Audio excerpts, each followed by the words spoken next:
Palavra da Verdade, a exposição bíblica com Hernandes Dias Lopes. Eu quero partilhar com vocês o texto que está em Jó, capítulo 1. Jó, capítulo 1, versos 6 a 12.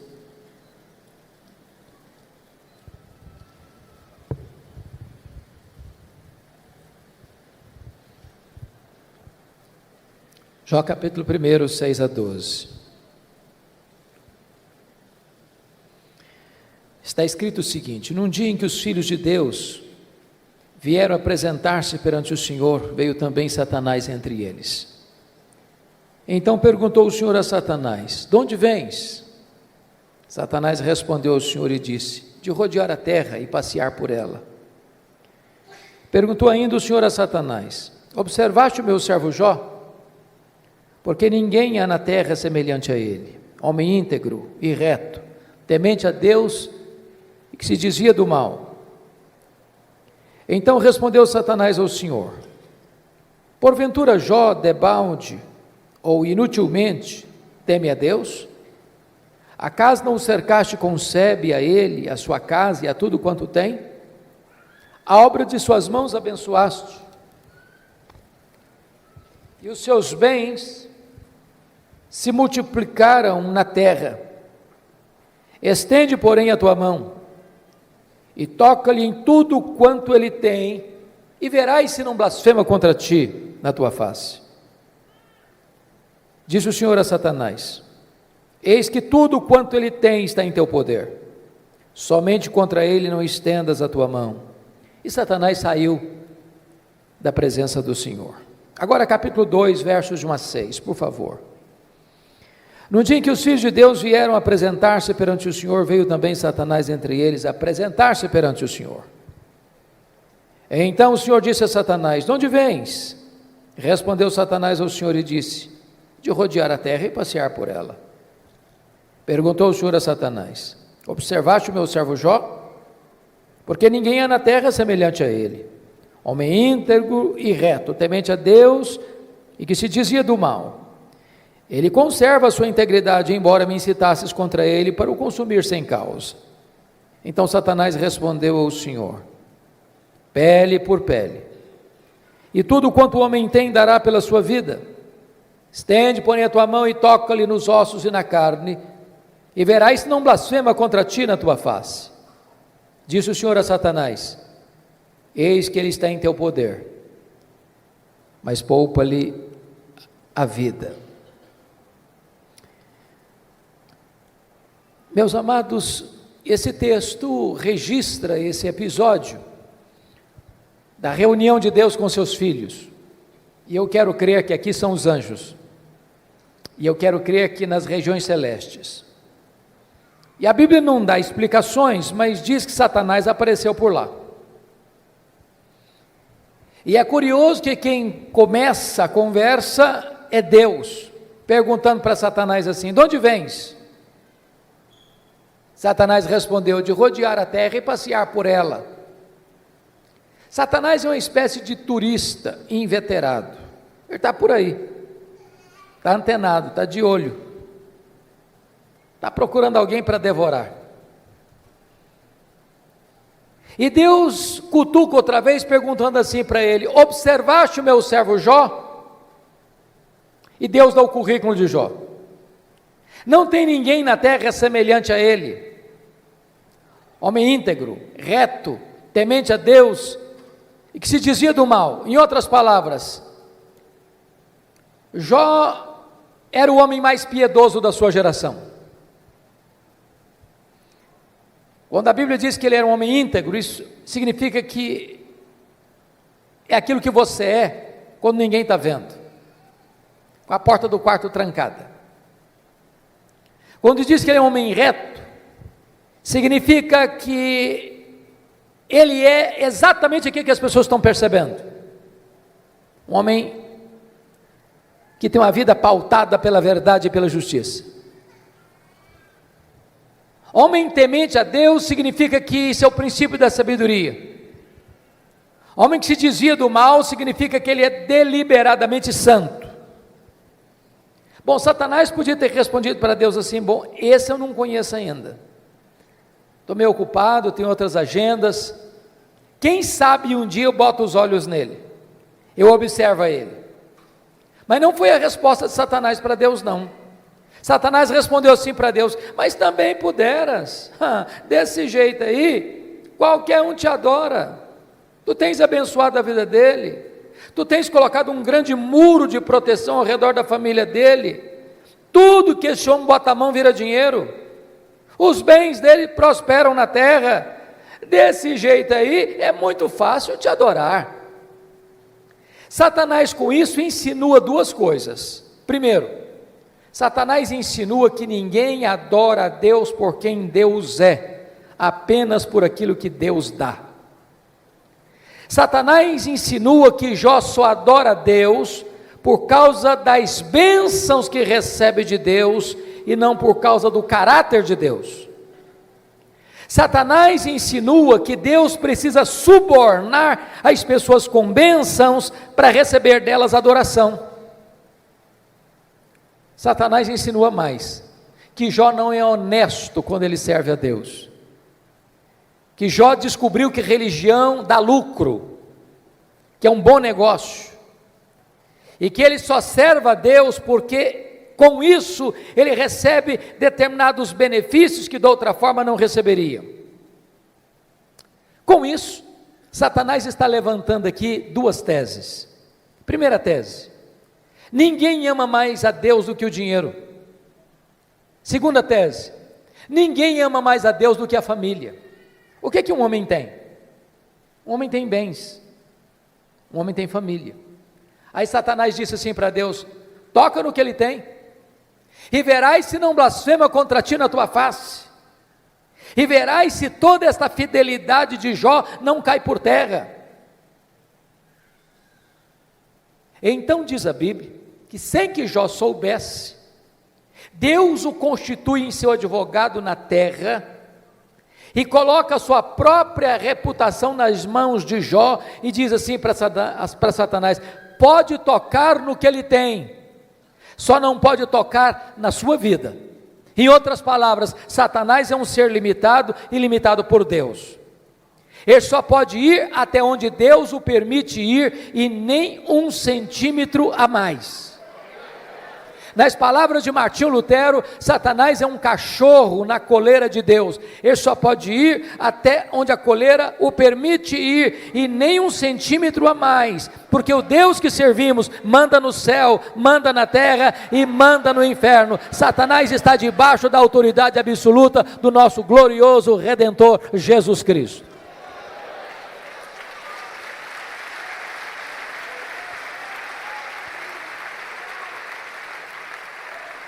Com a permissão de Deus, Satanás, porém, sai dali para provocar um verdadeiro terremoto na vida de Jó. Convido você a olhar no versículo 3, 3, porque Jó não era apenas o homem mais piedoso, conforme diz o versículo 8, mas conforme diz o versículo 3, está escrito assim: depois de quantificar os bens que ele possuía, está escrito: de maneira que este homem era o maior de todos os do Oriente. Sabe o que significa isso? Ele era o homem mais rico da sua geração. Cai um mito aqui: não é pecado ser rico. Você pode ser o homem mais rico e ao mesmo tempo o mais piedoso. O problema não é ser rico, o problema não é ter dinheiro, o problema é o dinheiro nos ter. O problema não é ter dinheiro no bolso, o problema é entronizar o dinheiro no coração. O problema não é o dinheiro, o problema é o amor do dinheiro. Mas não obstante Jó ser o homem mais rico da sua geração, veja você comigo, que nos versos 14, 15 e 16, Satanás vai usar os sabeus, Satanás vai usar os caldeus, Satanás vai usar o fogo, para destruir tudo que Jó tinha de uma maneira abrupta e rápida. O homem mais rico entra em colapso financeiro. O homem mais rico quebra, vai à bancarrota. Bom, você e eu conhecemos gente que por muito menos dá um tiro na cabeça, por muito menos blasfema contra Deus. A grande pergunta é: será que a tese de Satanás era verdadeira?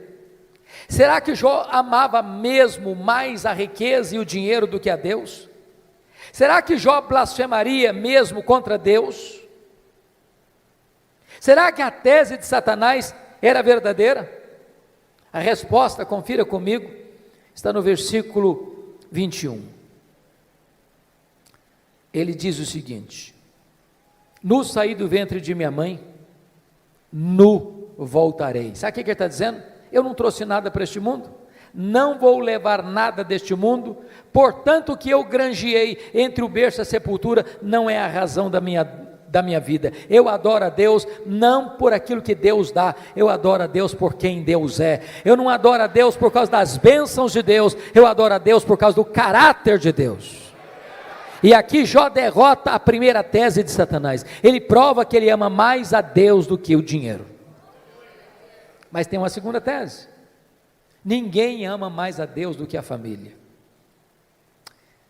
Se você ler capítulo 1, versículo 5, você vai notar que Jó era um pai exemplar. Mesmo sendo muito rico e tendo uma agenda tão congestionada, e mesmo tendo 10 filhos e todos eles adultos, e Jó costura a unidade dos filhos. E há uma coisa curiosíssima aqui, já que nós temos pais e filhos aqui, toda família que tem mais de um filho sabe disso. Os filhos não são naturalmente unidos. Quando você vê uma família unida, pode ter certeza, por trás tem um pai e tem uma mãe que trabalha para que os irmãos sejam amigos. Agora, quando tem dinheiro por trás, é mais complicado ainda. Sabe por quê? O dinheiro não tem liga, o dinheiro não tem amálgama, o dinheiro divide, o dinheiro separa. Porque Jó era um pai intercessor, porque Jó era um pai presente, porque Jó era um pai conselheiro, porque Jó era um pai que se preocupava com a salvação e a santificação dos seus filhos. Diz a Bíblia que os seus filhos eram amigos e unidos. Mas no mesmo dia que acontece o colapso financeiro de Jó, ele recebe a mais amarga notícia da vida. Os seus 10 filhos, num dia de festa, na casa de um deles, sofrem um acidente, e todos os 10 filhos de Jó morrem no mesmo acidente. Você já pensou o que é um pai levar para o cemitério todos os seus filhos num único dia? Como é que ele volta de lá? Como é que ele recomeça a vida? Como é que ele se levanta do luto? Como é que ele reconstrói seus sonhos? Será que Jó blasfemaria contra Deus? Será que a tese de Satanás era verdadeira? Será que ninguém de fato ama mais a Deus do que a família? Será que de fato Satanás tinha razão e Jó se voltaria contra Deus para blasfemar contra ele? A resposta está no capítulo 1, versículo 20, confira comigo aí. Diz o texto que logo que Jó recebe essa notícia, ele se levanta, rasga o seu manto, rapa a cabeça, lança-se em terra e disse: o Senhor Deus deu, o Senhor Deus tomou, bendito seja o nome do Senhor. Ele prova que ama mais a Deus do que a família. Ele prova que ele serve a Deus não por aquilo que Deus dá, mas por quem Deus é. Ele derrota a segunda tese de Satanás. Ele prova que ele ama mais a Deus do que a sua própria família. Mas agora vem o capítulo 2. E novamente Deus está lá com seus filhos, e Satanás aparece por lá. E é curioso que é Deus quem começa de novo perguntando do mesmo jeito: de onde vens? Satanás respondeu assim: de rodear a terra e passear por ela. Sabe o que significa isso? Satanás está dizendo o seguinte: estou fazendo o que eu sempre fiz, não mudei a minha agenda, estou por aí, estou de olho, estou antenado, estou procurando uma brecha, estou procurando alguém para devorar. E Deus pergunta de novo: observaste o meu servo Jó? E dá o currículo de Jó sem alterar uma vírgula. Não tem ninguém na terra semelhante a ele, homem íntegro, reto, temente a Deus, que se dizia do mal. E Deus diz: me incitasses contra ele para o destruir sem causa, mas ele permanece íntegro. Sabe o que Deus está dizendo para Satanás? Satanás, suas teses são mentirosas, suas teses são falsas. Você diz que ninguém ama mais a Deus do que o dinheiro e do que a família, pois Jó provou que me ama mais do que ao dinheiro, provou que me ama mais do que a família. Jó derrotou as suas teses, Satanás. Então Satanás levanta uma terceira tese: pele por pele, e tudo que o homem tem dará pela sua vida. Toca-lhe nos ossos, toca-lhe na carne, e verás se não blasfema contra ti na tua face. A terceira tese de Satanás é essa: ninguém ama mais a Deus do que a si mesmo.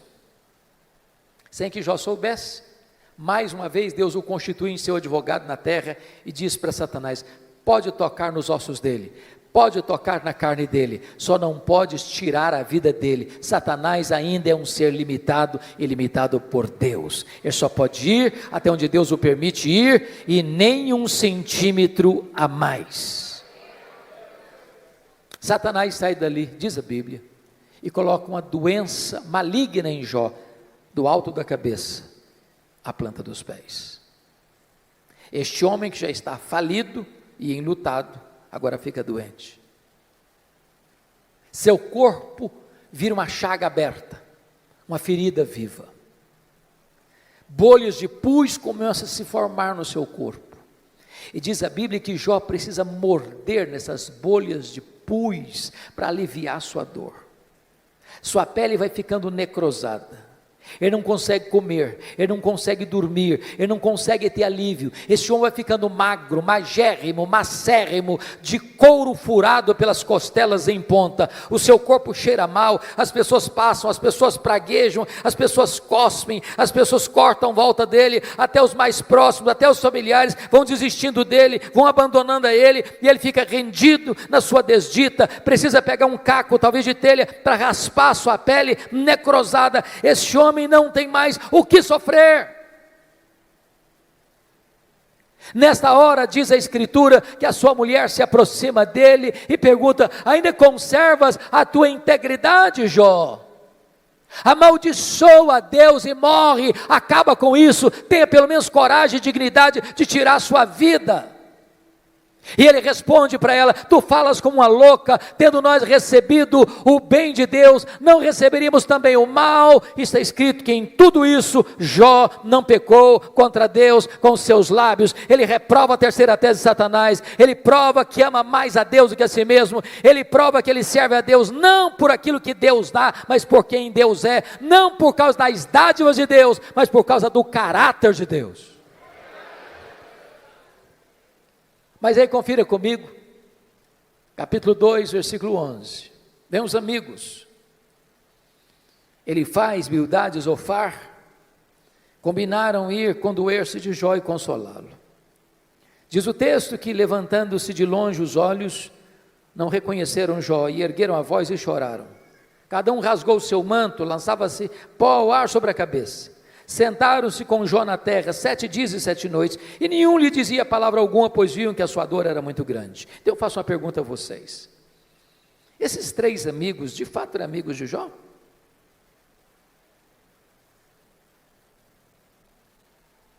A resposta óbvia é: claro que eram amigos. Eu faço uma pergunta a você: alguma vez você já recebeu alguma visita assim? Quando você estava passando um momento difícil, pessoa que vem de longe, 7 dias, sentado com você no chão, sem abrir a boca, chorando ao ver o seu sofrimento? Você já fez a alguém alguma visita dessa natureza? Mas qual era o problema desses homens então? O problema desses amigos de Jó, que num dado momento eles deram uma de teólogos. Eles começaram a cogitar, desenvolveram uma lógica cartesiana de causa e efeito, e eles pensaram assim: para Jó estar sofrendo, ele deve ter feito alguma coisa errada, mas para Jó estar sofrendo muito, ele deve ter feito muita coisa errada. Mas eles não só pensaram, eles falaram. Mas eles não só falaram para Jó. E assacaram contra Jó os mais pesados libelos acusatórios, chamaram Jó de louco, chamaram Jó de adúltero, chamaram Jó de ladrão, falaram para Jó que ele roubou os órfãos e as viúvas, por isso que ele ficou rico, falaram para Jó que por ser ele um homem louco, Deus havia matado os seus filhos, e eles foram massacrando Jó, eles foram cravando Jó com as suas setas venenosas, e eles foram colocando Jó debaixo de um rolo compressor, e eles massacraram este homem de Deus. Sabe o que Jó fez? O que você e eu faríamos? Jó começa a perguntar para Deus: por que, meu Deus? Por que eu estou sofrendo? Por que a minha dor não cessa? Por que eu não morri no ventre da minha mãe? Por que eu não morri ao nascer? Por que os seios da minha mãe não estavam murchos de leite para eu morrer de fome? Por que o Senhor não me mata de uma vez? Jó levantou aos céus 16 vezes esta mesma pergunta: por quê, por quê, por quê, por quê, por quê? Jó levantou aos céus 34 queixas contra Deus. Sabe qual foi a resposta de Deus para ele? O total silêncio. Nenhuma resposta, nenhuma explicação, nenhuma luz no fim do túnel. Eu posso garantir para vocês hoje aqui, o silêncio de Deus grita mais alto nos ouvidos da nossa alma que o ruído mais barulhento das circunstâncias mais adversas. Pior do que sofrer é sofrer sem explicação. Se vocês estão notando comigo, Jó está sendo golpeado nas 5 áreas mais importantes da vida de uma pessoa. Primeiro, a vida financeira.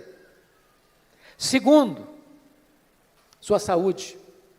Terceiro, seu casamento. Quarto, seus filhos.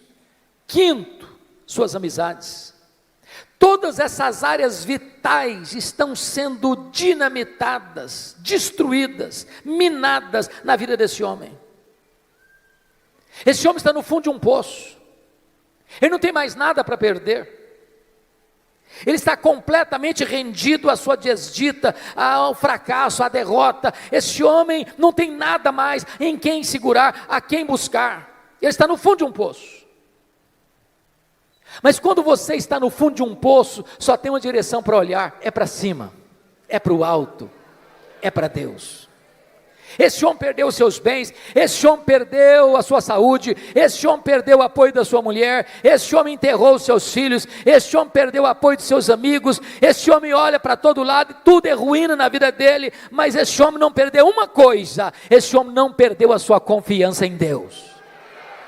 E quando ele está no fundo do poço, ele arranca de dentro da alma um brado de esperança, ao dizer: mais uma coisa eu sei, é que o meu Redentor vive, e por fim, eu vestir esse meu corpo de pele, eu verei o meu Redentor. Pode vir momentos difíceis, pode vir momentos de perda, pode vir momentos de luto, pode vir momentos de angústia e dor na sua vida, mas Deus jamais deixará você desamparado. Ele sustenta você, Ele segura você, Ele ampara você, Ele levanta você.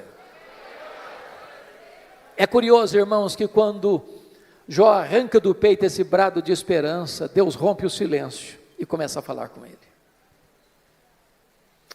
Mas curiosamente, Deus, ao conversar com Jó, Deus não respondeu nenhuma das 16 perguntas de Jó. Deus não respondeu nenhuma das 34 queixas de Jó. Ao contrário, Deus fez 70 perguntas para Jó. 70. Todas perguntas retóricas, que não dava para responder. Deus como que abriu as janelas dos céus, despejando em catadupas torrentes da sua glória, do seu conhecimento sobre Jó. da sua majestade, do seu poder, e Deus começa a perguntar para Jó assim: ô Jó, onde tu estavas quando eu lancei, ou quando eu lançava os fundamentos da terra? Ô Jó, onde você estava quando eu espalhava as estrelas no firmamento? Ô Jó, onde você estava quando eu cercava as águas do mar, para que elas não invadissem a terra? Ô Jó, me explica como é que eu formo a geada. E Deus foi mostrando para Jó o seu poder, a sua grandeza, a sua majestade, a sua glória, a sua magnificência. E quando Jó é esmagado por esta gloriosa revelação de Deus, ele para ter a mais importante experiência da sua vida. E eu gostaria de contar para você como é que ele teve essa experiência. Então vá comigo agora, por favor, para o capítulo 42 de Jó. Porque aí algumas revelações que mostram a experiência desse homem com Deus, que pode ser nesta noite a sua experiência com Deus. Primeira coisa que Jó reconheceu, quando Deus se revelou a ele, está aí no versículo de número 2. Então respondeu Jó ao Senhor: bem sei que tudo podes. Ele reconheceu a onipotência de Deus. Preste bem atenção nisso. Você e eu temos fraquezas indisfarçáveis. Como o bispo Júlio disse agora há pouco, a gente tem que ler. Crente precisa ler. Quem cessa de aprender, cessa de ensinar. Eu gosto muito de ler, sempre gostei. Passo nas livrarias praticamente toda semana. E você sabe que no Brasil e no mundo, os livros que mais vendem são os livros de autoajuda. E os livros que ensinam você a ficar rico rápido. Eu acho que eu não estou sabendo ler bem esses livros. Mas esses livros de autoajuda dizem assim para você: você é forte, você é um gigante, você tem a força, você tem o poder, há poder nas suas palavras, você é alguém tão poderoso que basta fazer cócegas no seu interior e levantar-se-á daí um gigante. Sabe o que a Bíblia diz? Exatamente o contrário. A Bíblia diz que você e eu somos fracos. A Bíblia diz que Deus conhece a nossa estrutura e sabe que nós somos pó. Então deixa eu provar que você e eu somos fracos. Primeiro, nós temos fraquezas físicas. Ô, gente, querendo ou não, gostando ou não, o tempo vai esculpindo algumas rugas no nosso rosto indisfarçáveis. As mulheres mais espertas do que os homens usam alguns recursos interessantes, como os bons cosméticos, dão uma boa disfarçada. Daqui a pouco, uma boa cirurgia plástica ajuda muito. Mas chega um momento que ainda que Pitangui ressuscitasse dentre os mortos, não teria jeito mais. As pernas ficam bambas, os braços descaídos, os joelhos trôpegos, os olhos embaçados. E diz os entendidos que cada fio de cabelo branco que brota na nossa cabeça é a morte chamando-nos para um duelo. Eu acho até um exército acampado ao meu redor.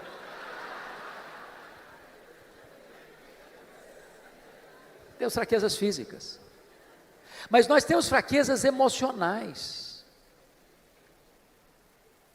Quantos de nós, nas noites mais escuras da alma, gemendo e chorando, dissemos para Deus: oh meu Deus, eu não aguento mais, o Senhor estende a mão para mim e eu pereço. Temos fraquezas emocionais, mas nós temos fraquezas morais. Quantos de nós, com lágrimas nos olhos, já não prometemos para Deus: Deus, eu não quero mais cometer esse pecado, eu não quero mais cair neste mesmo pecado. Daqui a pouco, você se flagra cometendo o mesmo pecado. Não é porque faltou para você honestidade e sinceridade, não, faltou para você poder. Somos fracos. Mas nós temos fraquezas espirituais. Nós somos um ser contraditório, ambíguo, paradoxal.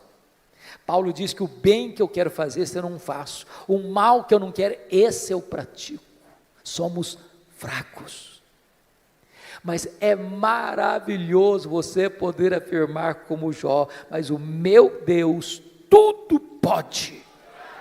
Para Ele não tem doença incurável, para Ele não tem vida irrecuperável, para Ele não tem perdão que Ele não possa perdoar, para Ele não tem casamento que Ele não possa restaurar, para Ele não tem família que Ele não possa reerguer, para Ele tudo é possível, Ele pode tudo quanto Ele quer, Ele tudo pode. Portanto, irmãos, não tem nada mais importante para a família do que relação pais e filhos, filhos e pais, marido e mulher, mulher e marido, irmãos e irmãos, do que saber quem é o Deus que nós servimos, quão grande é o Deus que nós adoramos. A pergunta que eu faço a você nesta noite é: quem é o seu Deus? Quão grande é o seu Deus? Quão majestoso é o seu Deus? Quão poderoso é o seu Deus? Quanto pode o seu Deus? A.W. Tozer, que foi um dos mais importantes escritores do século XX, diz que o maior problema da igreja contemporânea, ele estava falando da igreja lá do século passado, mas é o problema nosso ainda hoje. Ele disse que o maior problema nosso é que nós passamos a maior parte do tempo medindo, tomando o nosso próprio pulso e olhando para o nosso próprio umbigo. Quando o nosso papel é conhecer a Deus e prosseguir em conhecê-lo, porque o povo que conhece a Deus é um povo forte, diz a Escritura. Quem é o seu Deus? Quão grande é o seu Deus? Quando o profeta Isaías estava pensando sobre isso, ele diz: o meu Deus é aquele que mede as águas na concha da sua mão. O meu Deus é aquele que pesa o pó das montanhas em balança de precisão. O meu Deus é aquele que espalha as estrelas no firmamento, e por ser forte em força e grande em poder, quando as chama pelo nome, nenhuma delas vem a faltar. O meu Deus é aquele que olha para as grandes potências econômicas e militares da terra e considera todas essas nações como um pingo que cai de um balde, como um pó numa balança de precisão, como um vácuo, como nada, como menos do que nada, pois este é o seu Deus. Agora pergunte para um astrônomo, qual é o tamanho desse universo que ele mediu a palmos? Pergunte. Sabe qual é a resposta dele? Eu não sei. E quando esse astrônomo diz eu não sei, ele não está confessando uma ignorância absoluta, não. É porque nenhum homem, por mais robusto que seja o seu conhecimento, por mais peregrina que seja a sua capacidade mental, é capaz de afirmar com precisão qual é o tamanho do universo. Isso é uma matéria em estudo ainda. O que eles já sabem é que o nosso universo tem mais de 93 bilhões de anos-luz de diâmetro. E o que significa isso? Significa que se você voar à velocidade da luz, 300 mil quilômetros por segundo, nessa velocidade, você demoraria mais de 93 bilhões de anos para ir de uma extremidade à outra do universo. Pois o seu Deus é maior do que isso. Ele criou tudo isso. Não tem um centímetro desse universo onde eu não posso dizer: isso aqui é meu, eu criei isso aqui, sou dono disso aqui. Este é o seu Deus. Pergunte a um astrônomo quantas estrelas existem. Sabe qual é a resposta dele? Eu não sei.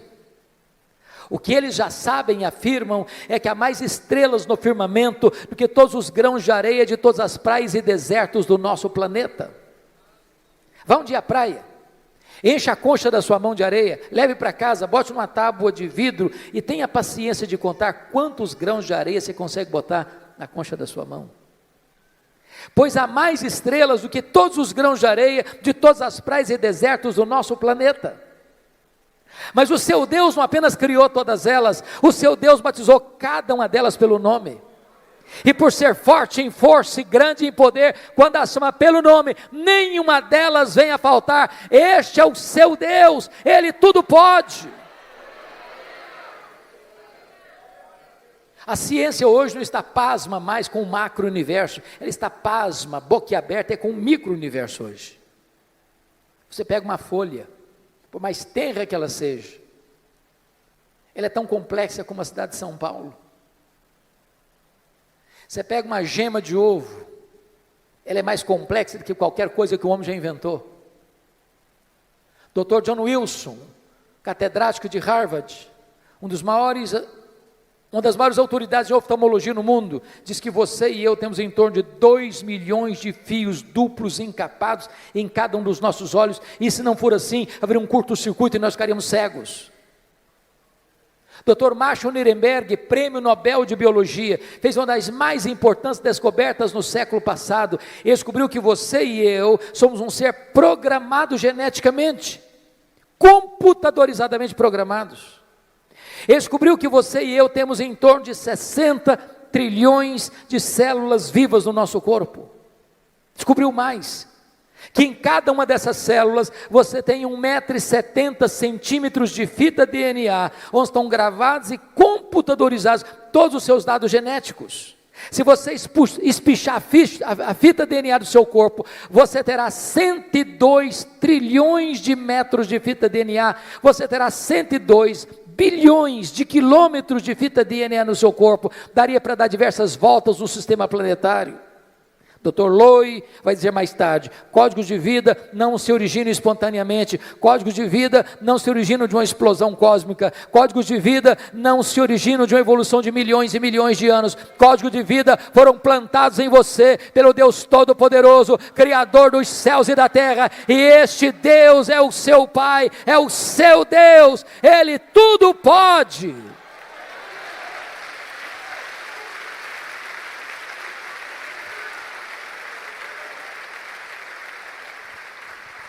Deixa eu ilustrar isso de maneira mais simples. Um pai caminhava com seu filho de 4 anos pela rua. Eu acho que todos vocês concordam comigo que toda criança parece que fez um curso de pós-doutorado em perguntas difíceis. Não conheço ninguém que faça perguntas mais difíceis do que as crianças. E o menino perguntou para o pai assim: papai, qual é o tamanho de Deus? O pai engasgou. Não tinha uma resposta pronta para um menino de 4 anos. Ficou em silêncio. Continuou caminhando. Daqui a pouco ele escuta os roncos das turbinas de um avião supersônico lá nas alturas excelsas. O pai diz: filho, olha para cima. Você está vendo aquele avião? O filho disse: sim, papai, estou vendo. O pai perguntou: qual é o tamanho daquele avião, meu filho? O menino respondeu: pequeno, papai, muito pequeno. Estava muito longe. O pai pegou o menino, levou para o aeroporto.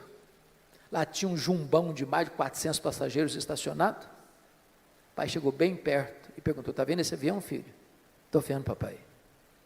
Qual é o tamanho desse avião, filho? Grande, esse é muito grande, papai. O pai disse: filho, pois Deus é do mesmo jeito. Se você está longe de Deus, meu filho, Deus parece pequeno para você. Aí os seus problemas ficam enormes. Mas se você está perto de Deus, meu filho, aí Deus é grande para você. Aí os seus problemas ficam pequenos. Agora eu sei que tudo podes. A segunda coisa que Jó descobriu, irmãos, está aí no versículo 2 ainda: e nenhum dos teus planos pode ser frustrado. Preste bem atenção nisso. Você e eu não cremos em acaso, você e eu não cremos em sorte, você e eu não cremos em azar, você e eu não cremos em determinismo cego, você e eu não cremos em misticismo, você e eu não cremos em olho gordo, você e eu cremos que a mão de Deus dirige o nosso destino.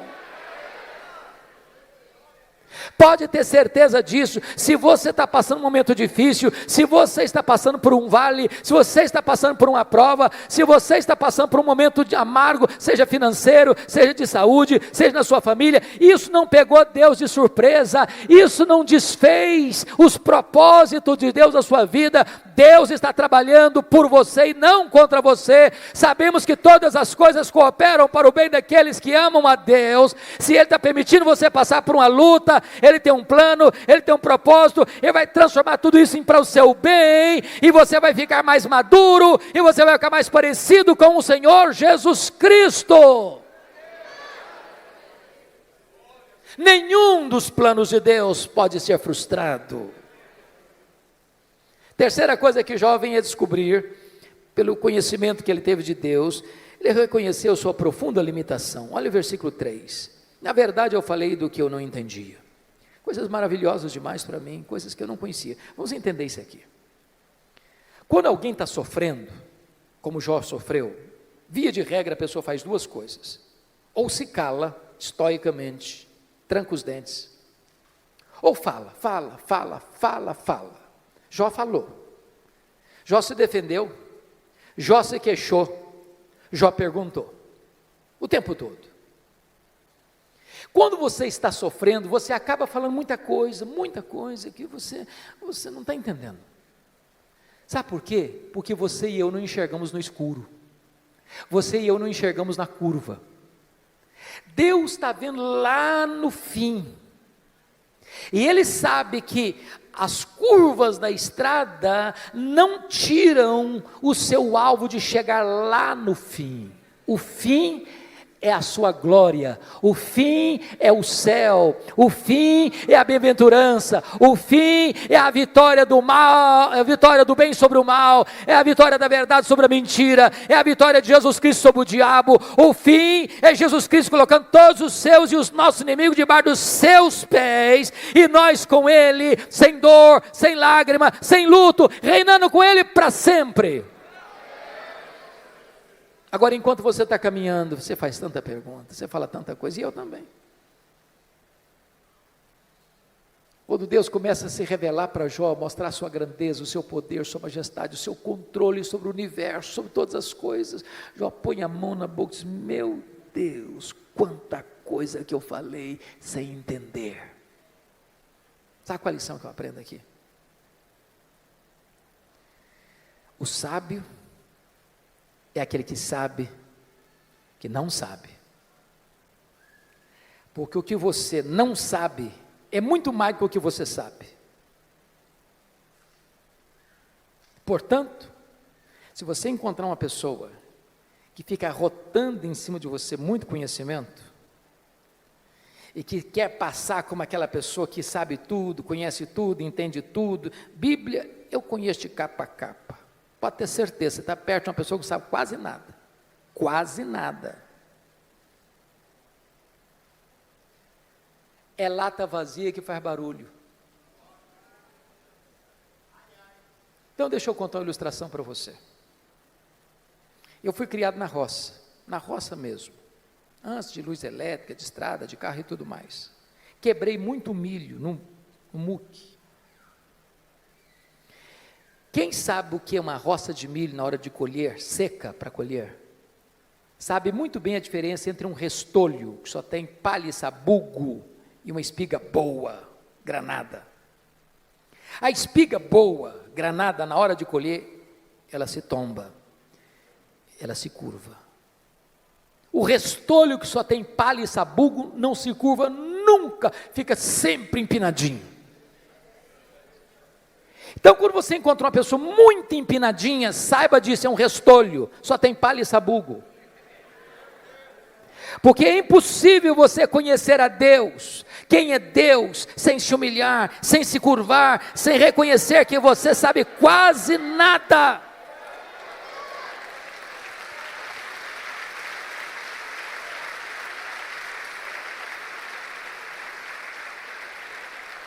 Quarta coisa que Jó descobriu que mudou a vida dele, ele reconheceu o seu limitado conhecimento de Deus. Olha o versículo 5 comigo.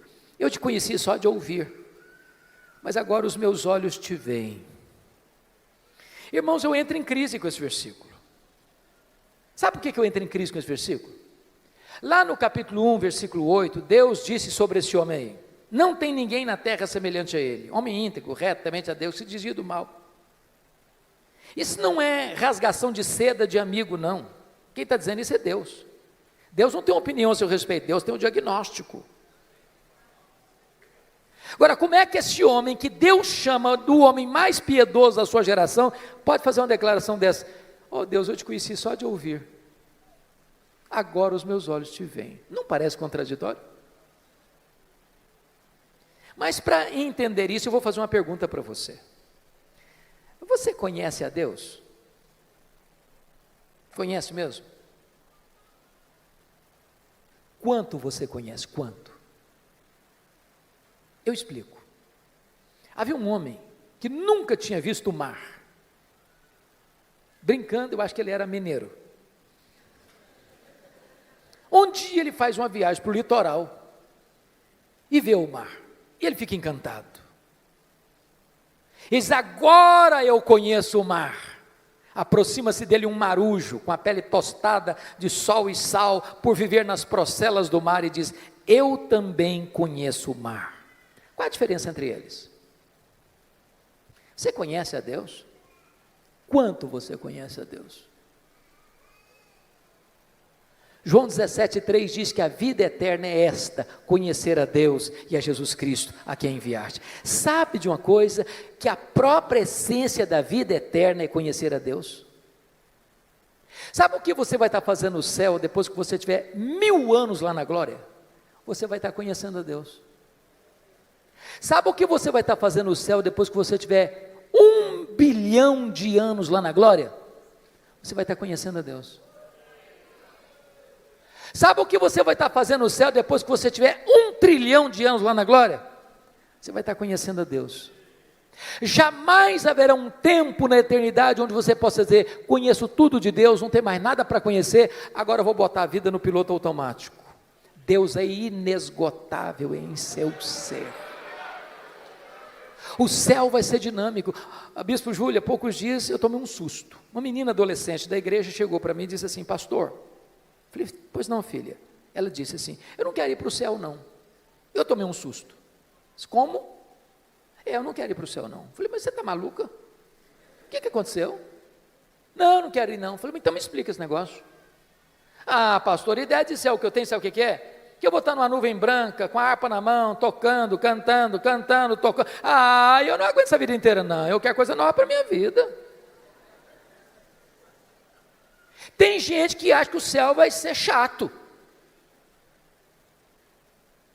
Se você não gosta de trabalhar, você está encrencado. Sabe por quê? Que a Bíblia diz que lá no céu nós vamos trabalhar. Seus servos o servirão. Agora pense comigo que nesse corpo frágil, que fica cansado, que fica doente, que fica velho, que fica caquético, nós conseguimos fazer coisas tão fantásticas, e diz Einstein que nós não usamos nem 10% do nosso potencial. Você já imaginou que nós não vamos poder fazer com um corpo 100% turbinado pela glória de Deus? Diz a Bíblia que você e eu vamos ter um corpo semelhante ao corpo da glória do Senhor Jesus Cristo. Jesus entrava na casa fechada sem precisar abrir a porta. Jesus saía de Jerusalém, aparecia lá na Galileia sem precisar percorrer o trecho.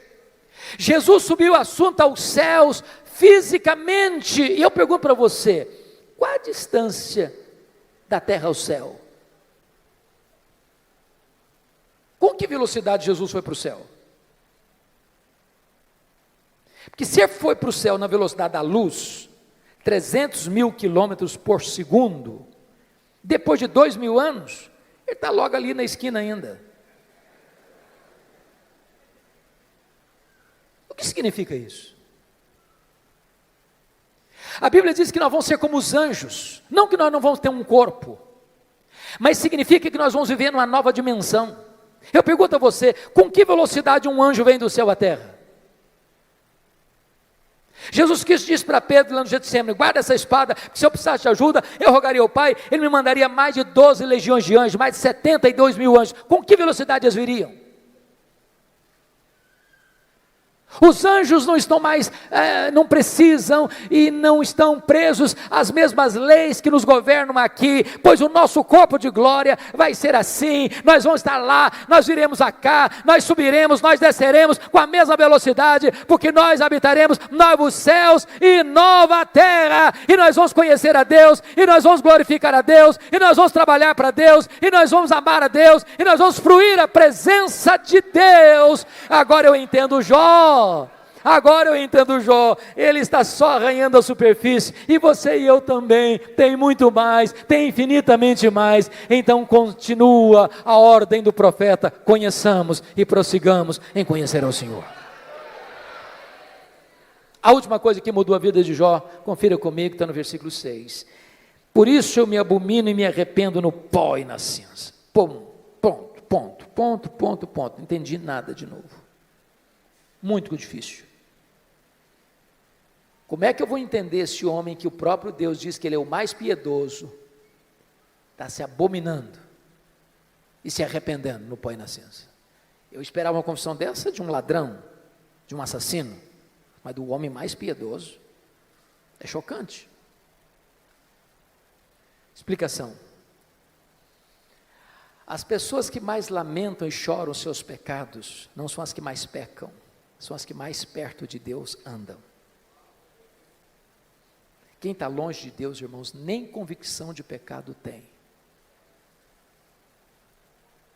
Quanto mais você conhece a Deus, quanto mais você anda com Deus, quanto mais intimidade você tem com Deus, mais você vê a enormidade do seu pecado e mais você lamenta pelo seu pecado.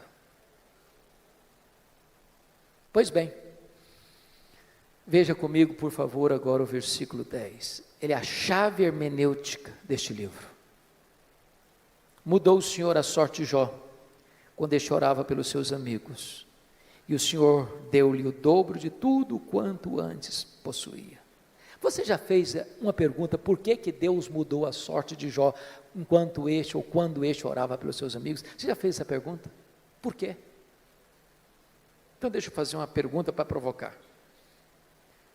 O que você sente quando alguém fala mal de você? Você fica feliz? Você celebra isso? Você chega na igreja e diz, bispo Júlio, eu estou tão feliz hoje. O que foi, filho? Estão falando mal de mim, o senhor sabe que isso é uma delícia, eu estou tão feliz com isso. É assim que você reage? O que vocês acham que Jó sentiu, quando seus amigos disseram assim para ele, você é um ladrão, você é um adúltero, você é louco, você ficou rico porque você roubou os órfãos e as viúvas? O que vocês acham que Jó sentiu? Ficou feliz da vida? O que Jó fez? Jó se queixou, se defendeu, e quem se defende, sabe o que tem no coração às vezes? Mágoas, dores, ressentimentos. Sabe o que Deus está falando para esse homem? Meu filho, saia dessa arena da autodefesa, meu filho. Entre, meu filho, na brecha da intercessão. Enquanto você ficar se defendendo, Jó, vai ter mágoa no seu coração, mas quando você começar a orar por esses homens que acusaram você, você vai ficar curado, você vai ficar liberto, você vai ser restaurado. Sabe o que aconteceu? As 5 áreas que Satanás tentou destruir na vida de Jó, Deus restaurou todas elas. Bendito seja Deus. Primeira área que Deus restaurou, confira comigo lá no versículo 16, Deus restaura a saúde de Jó. Depois disso viveu Jó 140 anos, viu seus filhos, e aos filhos de seus filhos até a 4ª geração. Eu acho que não ficou nem cicatriz, nem sequela. Completamente curado. Deus está aqui hoje, irmãos. Ele é o Jeová Rafá. Ele pode curar a sua enfermidade. Ele é Deus. Segunda área que Deus restaurou. Versículo 12. Área financeira. Se você comparar 1:3 com 42:12, você vai notar que Deus deu tudo em dobro. Eu quero dizer para você que Deus está aqui hoje e Ele é o Deus da restituição. Ele pode restaurar a sua vida financeira, Ele pode levar você mais além na sua vida financeira. Ele é o Deus da restituição. Terceira área que Deus restaurou, área das amizades. Confira comigo os versículos 8, a partir do 8. Eu acho isso maravilhoso, bispo Júlio.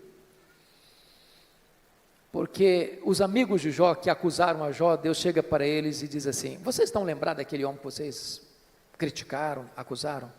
Pois é, aquele homem é mais justo do que vocês. Então eu não vou ouvir a oração de vocês, vocês vão ter que ir lá naquele homem que vocês criticaram, para que aquele homem que vocês criticaram ore por vocês. E quando ele orar por vocês, eu vou restaurar vocês. Sabe o que Deus está fazendo aqui? Honrando Jó. Honrando Jó. Eu vou dizer uma frase aqui, se você esquecer tudo que eu falei, mas lembrar dessa frase, me dou por satisfeito. E a frase é essa: cuida bem da tua integridade, e Deus cuidará da tua reputação. Você não tem que se defender. Amid the quiet of the night, I sense the weight of worries taking flight. But darling, listen close and hear my plea. In this melody I ask, darling, don't you weep for me. In the shadows where fears reside, I find solace in the love you provide. With every step you ease my pain. In your embrace I found shelter from the rain. Darling, don't cry, don't shed a tear, for I'll be your fortress, I'll always be near. Though storms may rage and oceans may roar, I'll stand by your side. Você tem que viver com Deus, porque quando você vive com Deus, Deus defende você. Quando você vive com Deus, aqueles que criticaram você vão ter que voltar a você e mudar de opinião a seu respeito. Deus restaurou Jó, e Deus restaurou os amigos de Jó. Quarta área que Deus restaurou: o casamento. Por que a Bíblia não diz que casou com outra? Eu quero crer que restaurou o casamento com a mesma mulher. Agora, pense comigo com a cabeça de um brasileiro, só um pouquinho agora. Quando Jó estava numa magrela, a mulher dele olhou para ele e disse: morre, homem, morre, mas morre logo. Agora Jó está curado, agora Jó está rico, agora Jó está no topo da pirâmide. O que vocês acham que, se ele fosse brasileiro, ele falaria para ela? Morre, mulher, morre. Talvez ele diria: minha filha, a fila andou, agora eu estou noutra. Mas deixa eu dizer algo para você, amado. Deus é especialista em pegar os cacos e fazer um vaso novo. Deus é especialista em curar feridas, em restaurar relacionamentos quebrados. Para Deus não tem impossíveis. Você que está pensando em desistir do seu casamento, não desiste não, invista nele. Deus pode fazer um milagre. Deus pode dar espírito de perdão ao seu coração. Eu achei muito curioso que há pouco tempo uma mulher chegou para mim e disse assim: pastor, eu estou vindo aqui dizer para o senhor que eu vou me divorciar. Eu tomei um susto. Disse: como é que é o negócio? Eu estou dizendo para o senhor que eu vou me divorciar. Falei: verdade? É verdade, sim, senhor. E eu perguntei: mas por quê? Ela disse assim para mim: secou. Secou, não tem mais nada, secou. O sentimento secou. Olhei para ela e disse: secou, filha? Mas se secou, tem esperança. Ela regalou os olhos: o senhor está maluco? Tem esperança. Você não leu na Bíblia lá que Deus fez a vara seca de Arão florescer? Pois Deus faz florescer o que está seco no seu coração. Diz: pastor, o senhor endoidou. Estou falando para o senhor que morreu. Está claro agora? Morreu, está claro? Ou precisa botar legenda? Falei: morreu, filha? Mas se morreu, tem esperança. Você não leu na Bíblia lá que Jesus ressuscita os mortos? Pois Ele pode fazer ressuscitar o que está morto aí no seu coração. Tem esperança. Falei: pastor, o senhor endoidou, o senhor não está me entendendo não. Estou falando para o senhor que acabou, não tem mais nada, acabou, está claro agora? Falei: acabou, minha filha? Ué, mas se acabou, tem esperança.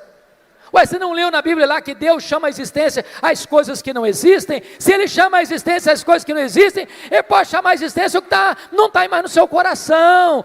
Você não vai separar essa semana, não. Você vai orar comigo uma semana, depois você volta aqui.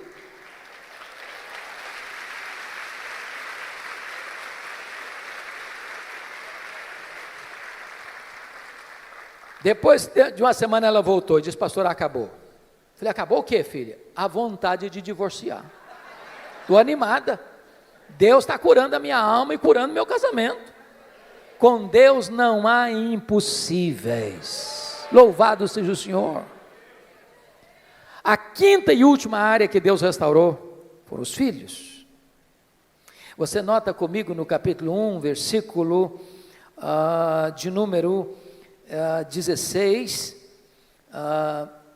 aliás, versículo 13, também teve outros 7 filhos e 3 filhas, e Deus restaura. Mas você pode fazer uma pergunta curiosíssima: pastor, eu não estou entendendo. Se Deus devolveu tudo em dobro, e Jó antes tinha 10 filhos, quantos ele deveria ter agora? 20. Então não foi tudo em dobro.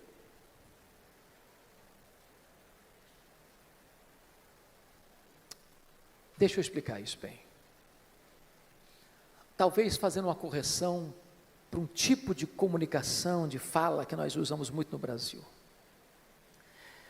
Quando morre alguém na sua casa, na sua família, família de Deus, preste atenção nisso. Quando morre um filho, você não perdeu um filho.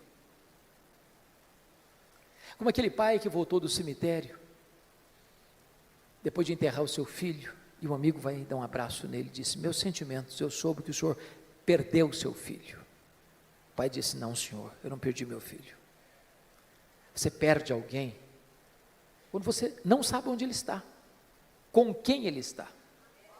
Eu sei onde está meu filho, eu sei com quem está meu filho está no céu, meu filho está com Jesus, eu não perdi o meu filho. Jó agora tem 10 filhos no céu, Jó agora tem 10 filhos na terra. Deus restaurou e restaurou completamente. Sabe o que Satanás queria com Jó? Colocá-lo longe de Deus. Sabe o que Satanás conseguiu? Colocar Jó mais perto de Deus. Sabem por quê? Porque os planos de Deus não podem ser frustrados. Que grande Deus nós temos. A Ele a honra, a Ele a glória, a Ele o louvor agora e pelos séculos eternos. Aleluia. Amém. Palavra da Verdade, a exposição bíblica com Hernandes Dias Lopes.